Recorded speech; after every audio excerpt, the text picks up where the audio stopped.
Every morning, roughly 200 million Americans reach for a toaster. They drop in bread, push down a lever, and walk away.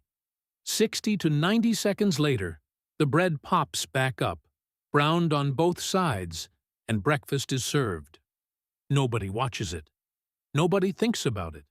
And absolutely nobody asks the question that, once you hear it, you cannot stop thinking about. Why does the bread pop up? Not how, in the vague, hand-wavy sense. I mean mechanically. What is actually happening inside that chrome box between the moment you push the lever down and the moment two slices launch themselves into the air like they have somewhere to be? Because the answer involves a frustrated factory worker, a metallurgist who invented an alloy that changed civilization, a spring under tension, an electromagnet, a strip of metal that bends when it gets hot, and one of the most consequential accidents in food history. This is the secret history of the pop-up toaster. And honestly, it is far weirder than you would expect. If you enjoy these deep dives into the hidden design decisions behind everyday objects, hit subscribe. We release a new episode every week, and I promise you will never look at your kitchen the same way again. Let us start with a simple fact that most people do not realize. Humans have been toasting bread for thousands of years.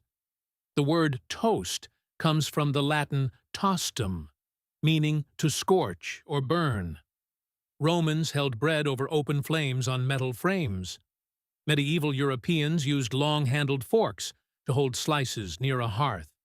For centuries, the basic idea never changed. You take bread, you hold it near heat. You hope you pull it away before it catches fire. That last part was the whole problem. Toasting bread over an open flame is an act of constant vigilance. Look away for 10 seconds and you have charcoal. The bread does not give you a warning. It does not gradually change color in a way your peripheral vision can detect. It goes from pale to golden to black, with almost no middle ground. And if you are a cook in a busy household, or a worker in a factory cafeteria, or a servant in a Victorian kitchen managing 6 other tasks simultaneously, burnt toast is not an occasional inconvenience. It is a daily certainty. Every culture that eats bread has a long, unspoken history of scraping black crumbs into the garbage and pretending nothing happened. Now, the reason we did not have electric toasters for most of history is not that nobody wanted one. It is that the technology to build one did not exist. Specifically, there was no wire that could glow red-hot in open air repeatedly without burning out. You might think a light bulb filament would work. It would not. Edison's carbon filaments and later tungsten filaments operate in a sealed vacuum or inert gas inside the bulb. Expose them to oxygen, and they oxidize and snap almost immediately. What you need is a wire that can reach cherry red heat, about 700 degrees Celsius, in open air hundreds of times, without corroding, breaking, or catching fire. In 1905, nobody had one. Enter Albert Leroy Marsh. Born 1877 in Pontiac, Michigan. Studied chemistry at the University of Illinois. Went to work at Hoskins Manufacturing Company in Detroit, where he was tinkering with thermoelectric devices. In 1905, Marsh patented an alloy of 80% nickel and 20% chromium. He called it chromal. We call it nichrome. And it changed everything. Nichrome had properties that seemed almost designed for the purpose. It had extremely high electrical resistance, about 50 times that of copper, which meant it generated enormous heat when current flowed through it. It had a melting point above 1200 degrees Celsius, far higher than any toaster would ever need. And most importantly, when heated in air, it formed a thin, invisible layer of chromium oxide on its surface. This oxide layer was self-healing. Scratch it, and it reforms. It acted as a permanent barrier against further corrosion. Nichrome wire could glow red-hot, cool down, glow red-hot again, cool down again, thousands of times without degrading. This was the missing piece. No nichrome, no electric toaster. Period. Marsh knew what he had. He patented an electric hot plate using a flat spiral of nichrome wire, and he even included a toasting rack as an optional accessory. But Hoskins Manufacturing tried making toasters and hot plates directly and quickly discovered they were terrible at consumer products. The toasters were unprofitable. They dropped them and focused instead on selling nichrome wire in bulk to other manufacturers, which turned out to be far more lucrative. When General Electric started using the same alloy without a license, Marsh sued, won, and became wealthy. Sometimes the real money is in selling pickaxes to gold miners. The first commercially successful electric toaster in America was the General Electric Model D12, produced from 1908 to 1910. And I want you to picture this thing, because it looks absolutely nothing like what you have on your counter. The D12 was a flatbed design. It had a decorative porcelain base, sometimes with painted flowers. Seriously. Flowers. 4 vertical nichrome heating elements were mounted on mica sheets. Wire bread racks flanked the elements on either side. You leaned your bread against the rack, one side facing the glowing coils. When that side was done, you manually reached in and flipped the bread to toast the other side, while the elements were still glowing at 700 degrees. With your fingers. The D12 cost $3 for the plain version and $4 for the floral model. The power cord was an extra $1.50. It drew 600 watts at 110 volts, and it was sold not as a kitchen appliance, but as thermoelectric ware for dining table use. Socialites would toast bread table side as a form of entertaining. If that sounds charming, remember that this device had no housing, no guard, no automatic shutoff, and exposed glowing wires that a child could easily touch. Early electric toasters were, by modern standards, genuinely dangerous. For the next decade, toasters improved incrementally. In 1913, the Copeman Electric Stove Company introduced a toaster with a mechanical bread-turning mechanism, so you no longer had to flip your toast by hand. But every single toaster on the market still required someone to stand there, watch the bread, decide when it was done, and manually remove it. Miss that window, and you got burnt toast. Just like the Romans, except now with electricity. This brings us to Stillwater, Minnesota, somewhere around 1917. Charles Perkins Strite was a mechanic at a manufacturing plant. Every day he ate lunch in the factory cafeteria, and every day the toast was burnt. This was not an occasional problem. It was a systemic one. The cafeteria workers had too many tasks. They could not stand and babysit a toaster while simultaneously cooking for dozens of people. The toast always burned. Now, most people respond to burnt toast with a sigh, maybe a passive-aggressive comment, and then they move on with their lives. Strite did not move on. Strite got irritated enough to do something about it. He looked at the existing electric toasters and identified the core design flaw. Every toaster on the market required continuous human attention. The human was the timer. The human was the off switch. And humans, it turns out, are terrible at both of those jobs. Strite's idea was straightforward, at least in concept. What if the toaster could time itself, shut off its own heating elements, and physically eject the bread when it was done? 3 functions that no toaster had ever performed automatically. He filed his patent application on June 22, 1920, and was granted U.S. Patent number 1,394,450 on October 18, 1921. The patent was titled, simply, Bread Toaster. Let me walk you through what Strite actually designed, because the mechanism is beautifully clever. When you push the lever down, you are doing three things simultaneously. First, you are lowering the bread into the slot, positioning it between the heating elements. Second, you are compressing a spring. That spring wants to push the lever back up. It is under tension the entire time the bread is toasting. Third, pushing the lever closes an electrical contact that powers both the heating elements and a small electromagnet. Here is where it gets elegant. The electromagnet is what holds the lever down. When the lever reaches the bottom position, a metal tab on the lever mechanism comes close enough to the electromagnet to be attracted to it. The magnetic force holds the tab in place, which holds the lever in place, which holds the bread in place. The compressed spring is pushing up. The electromagnet is holding down. It is a tug of war, and the magnet is winning. For now.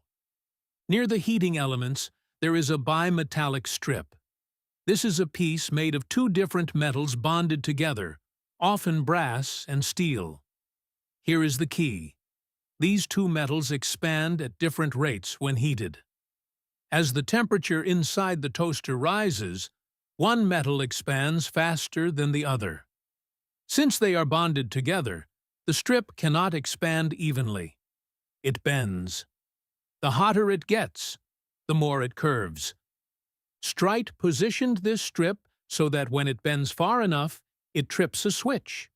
That switch cuts the electrical current to the electromagnet. The moment the current stops, the magnet loses its hold, and the compressed spring, which has been waiting patiently this entire time, wins the tug of war. It yanks the lever upward, launching the bread out of the slot. The lever's upward motion also breaks the electrical contact to the heating elements, shutting them off. Done. Toasted bread, ejected automatically, no human supervision required. The browning dial on your toaster? It adjusts how far the bimetallic strip has to bend before it trips the switch. Turn the dial higher, and the strip needs to bend farther, which means the toaster runs hotter and longer before releasing. Turn it lower, and the strip trips sooner. That is why the numbers on most toasters are not minutes or temperatures. They are arbitrary settings that control the geometry of a bending metal strip. And here is a detail that has driven people mildly insane for a century.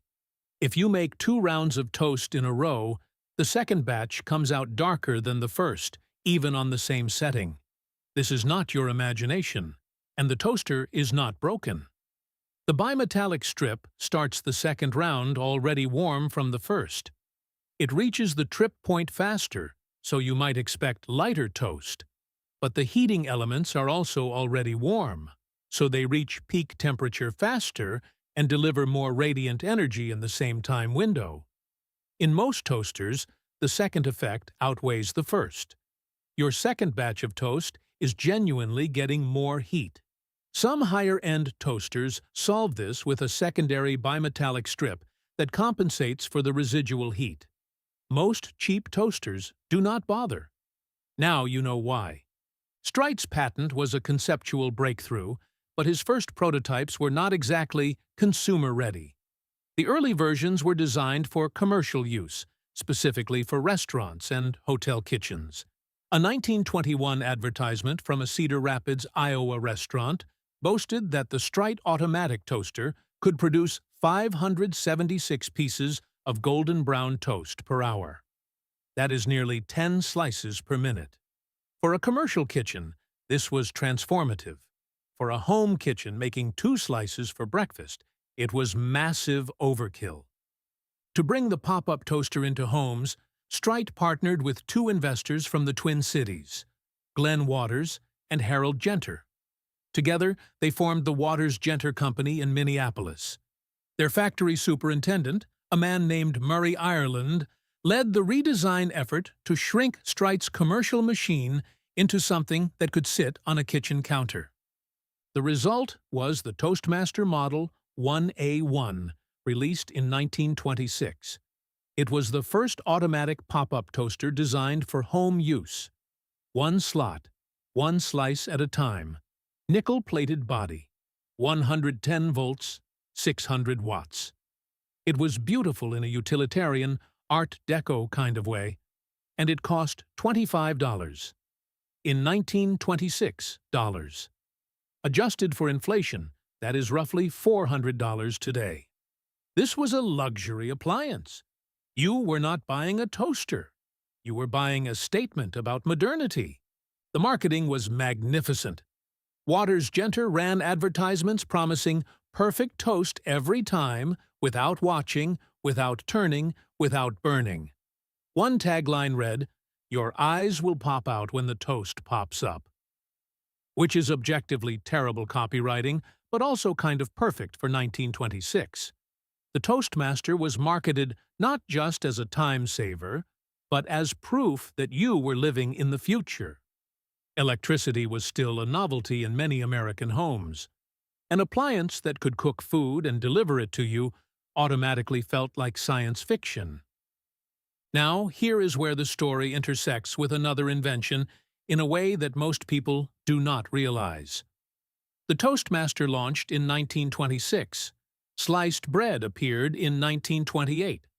That is not a coincidence, and it is not the order most people assume. The toaster came first. Sliced bread followed. And sliced bread exists, in part, because the toaster created demand for it. Otto Frederick Rohwedder was a jeweler from Davenport, Iowa, who had been trying to build a bread-slicing machine since 1912. His first prototype and all his blueprints were destroyed in a factory fire in 1917. He spent the next decade rebuilding. The engineering challenge was not the slicing itself. It was keeping the sliced bread from going stale. An unsliced loaf has a crust that acts as a natural moisture barrier. Slice it, and you expose the entire interior to air. The bread dries out within hours. Rohwedder's solution was to slice the bread and immediately wrap it in wax paper. On July 7, 1928, the Chillicothe Baking Company in Missouri became the first bakery to sell pre-sliced bread, branded as clean-made sliced bread. The local paper called it the greatest forward step in the baking industry since bread was wrapped, which, if you think about it, is where the phrase "greatest thing since sliced bread" probably originated. But here is the business connection. Why did Rohwedder finally find a market for his machine in 1928? Because by then, millions of Americans owned pop-up toasters that worked best with uniform, pre-cut slices. Home-baked bread produced uneven slices. Too thick, and they jammed in the slot. Too thin, and they folded over. The toaster created a demand for standardized bread, and Rohwedder's machine supplied it. When Wonder Bread began selling sliced loaves nationally in 1930, toaster sales exploded. By 1933, 80% of bread sold in America was pre-sliced. The toaster and sliced bread co-evolved. Each one made the other more useful. By 1930, the Toastmaster was a runaway commercial success. Over 1 million toasters were being sold annually in the United States. In 1926, Iowa businessman Max McGraw invested $750,000 for a controlling interest in Waters Genter, which became the Waters Genter division of McGraw Electric Company. By 1933, the factory was running 24 hours a day, with 4 6-hour shifts. The toaster had gone from luxury novelty to kitchen essential in under a decade. But the Toastmaster did not have the market to itself for long. The pop-up mechanism was patented, but the underlying concepts of Nichrome heating elements, spring-loaded ejection, and timed cooking were too fundamental to be owned by one company. Competitors flooded in. Sunbeam introduced its Radiant Control toaster in 1949, which was arguably the most elegant toaster ever designed. Instead of a lever you push down, The Sunbeam used a motorized carriage. You dropped your bread into the slot, and the weight of the bread activated a switch that slowly, silently lowered the bread into the toasting position. When done, the bread rose back up just as silently. No springs, no pop, no clunk, just bread gracefully descending and ascending like a tiny wheat-based elevator. The Sunbeam Radiant Control was so well engineered that working models from the 1950s still function perfectly today. Repair communities and collectors prize them. There are people on the internet right now arguing about whether a 1952 Sunbeam T20 or a 1957 T35 produces the superior slice of toast. The toaster, it turns out, has a fandom, and like all fandoms, it has strong opinions. Let us talk about what happens physically when you toast bread, because it is more interesting than it sounds. A toaster does not work like an oven. An oven heats the air around food, which then transfers heat to the food's surface by convection. A toaster uses almost entirely radiant heat. The nichrome wires glow at temperatures between 600 and 700 degrees Celsius, and they emit infrared radiation. That radiation travels through the air and is absorbed directly by the bread's surface. This is why a toaster works so fast. Radiant heat does not need to warm up the air first. It hits the bread directly, like sunlight warming your skin on a cold day. The bread's surface temperature rises rapidly, and at about 154 degrees Celsius, something magical happens. The Maillard reaction kicks in. The Maillard reaction is a chemical process between amino acids and reducing sugars in the bread. It is not caramelization, which is a different thing entirely. The Maillard reaction produces hundreds of different flavor compounds and the characteristic brown color we associate with toast. It is the same reaction that makes seared steak taste different from boiled steak, that gives roasted coffee its complexity, and that turns a raw biscuit into something you actually want to eat. Your toaster is essentially a Maillard reaction machine with a spring attached. Meanwhile, the bread's interior is going through its own transformation. Starch molecules are drying out, which is why toast has that crispy, rigid texture.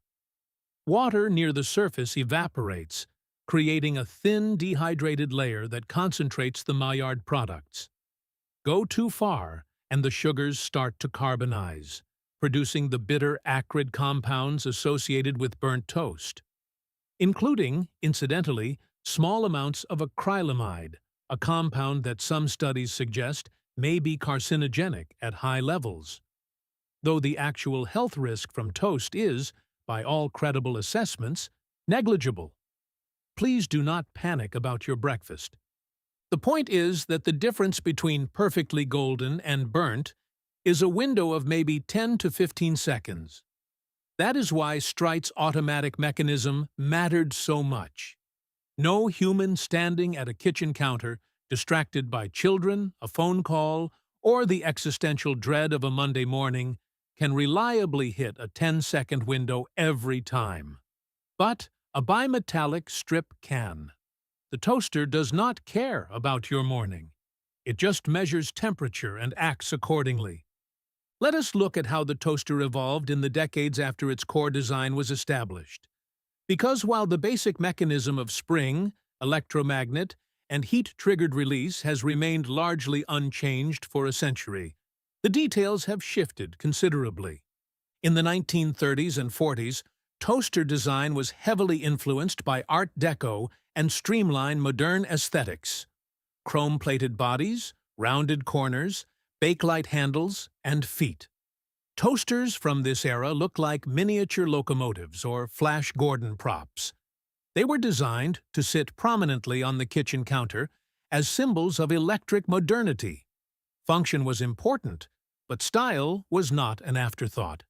The 1950s and 60s brought the two-slice standard that most of us now consider normal. Early toasters, remember, were single-slice machines. The move to two slots, was driven partly by larger families and partly by the simple reality that if you are making toast for two people, doing it one slice at a time is tedious.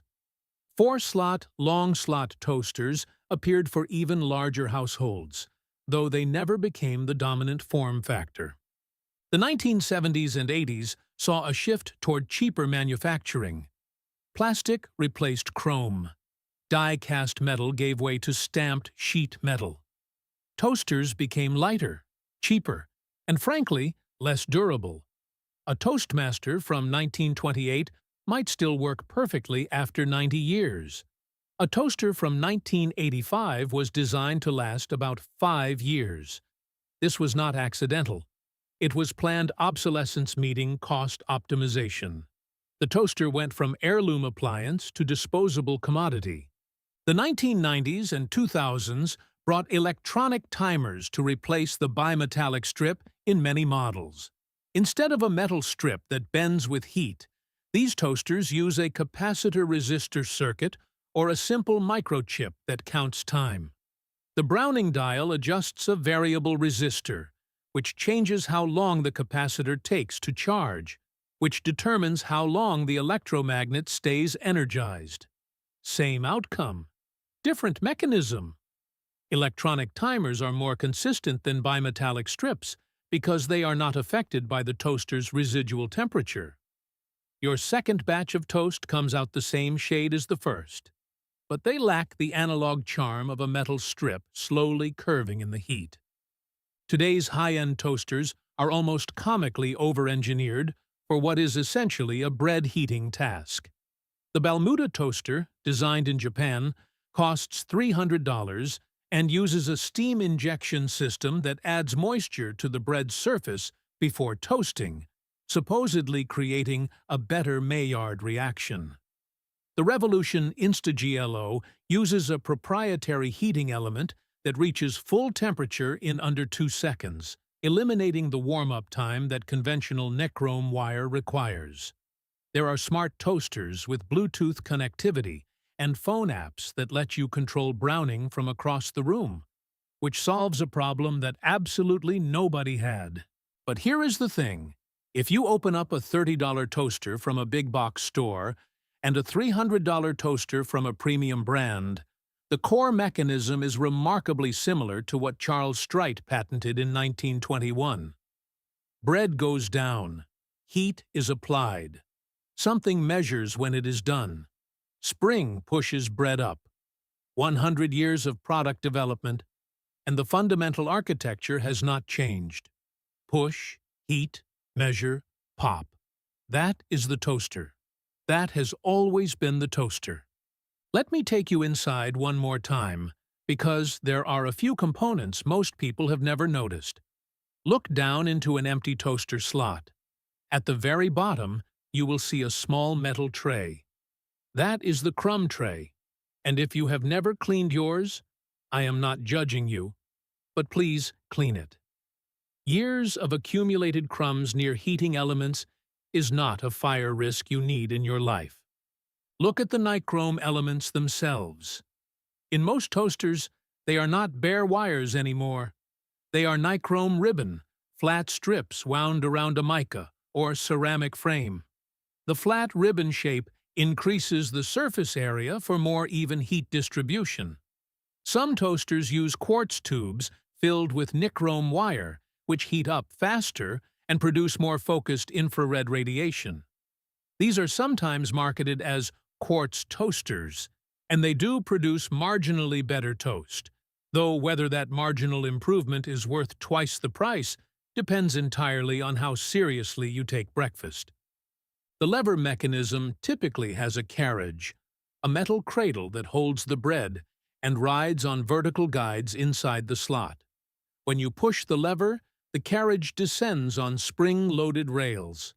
Some toasters have a self-centering feature, where the carriage automatically positions the bread equidistant from both heating elements regardless of slice thickness. Bagel settings typically disable one side of the heating elements, so you can toast the cut face of a bagel without charring the outer crust. Defrost settings run the elements at reduced power for an initial period before switching to full heat, accounting for the extra thermal energy needed to thaw frozen bread. All of these features, every single one of them, are variations on the same basic engineering problem that Strite solved in his Minnesota workshop. How do you apply heat to bread and remove it at the right time without a human standing there watching?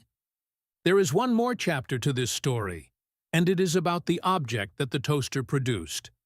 Toast itself has a surprisingly rich cultural history. In Britain, the toast rack, a wire frame designed to hold multiple slices upright so they cool and crisp evenly, became a standard tableware item. There is something deeply British about engineering a device to ensure your toast reaches maximum crunchiness before you put butter on it. In the American South, toast was traditionally made in a skillet with butter, producing a pan-fried result that toaster purists consider heresy. In Japan, thick-sliced shokupan, a soft, pillowy milk bread, is toasted into a specific style called kisetten toast that is served in coffee shops with a hard golden crust and a soft, almost custardy interior. Different cultures, different bread, different toasting philosophies, all converging on the same basic desire. Bread, transformed by heat, made more interesting than it started. The phrase, "greatest thing since sliced bread," is, as we discussed, inextricably linked to the toaster.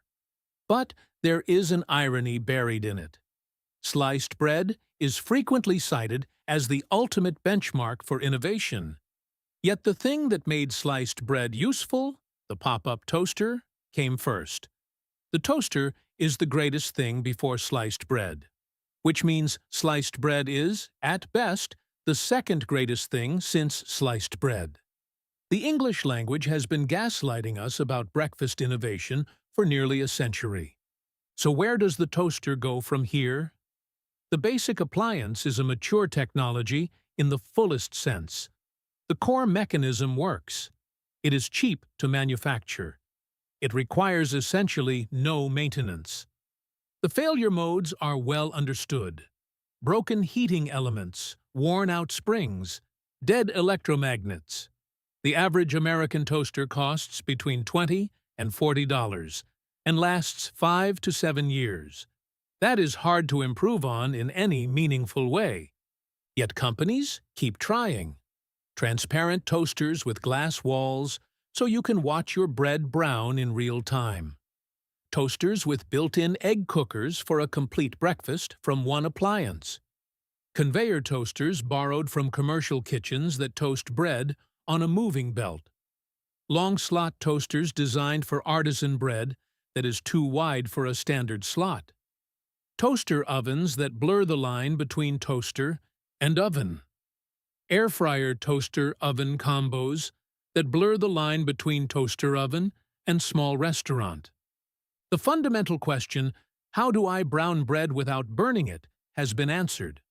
Everything else is incremental refinement, aesthetic variation, or feature creep. Charles Strite solved the problem in 1919. The industry has been rearranging the furniture ever since. Here is what I find most remarkable about the toaster. It is a machine built around a single insight. The insight is that cooking is, at its core, a timing problem. Not a heat problem. Not an ingredient problem. A timing problem. Apply the right amount of heat for the right amount of time, and you get golden toast. Apply too much or too little, and you do not. The entire history of the toaster is the history of automating that timing. From a human watching bread over a fire, to a bimetallic strip bending in the heat, to a microchip counting milliseconds. The progression is toward removing the human from the loop. Not because the human is unimportant, but because the human has better things to do than stare at bread. And that, when you think about it, is the story of most technology. Not flashy invention for its own sake. Just a quiet, persistent effort to hand off the boring jobs to a machine so we can go do something more interesting. Charles Strite did not invent a kitchen appliance. He invented a small machine that freed people from watching bread. And that machine, in its own modest way, helped create the modern morning.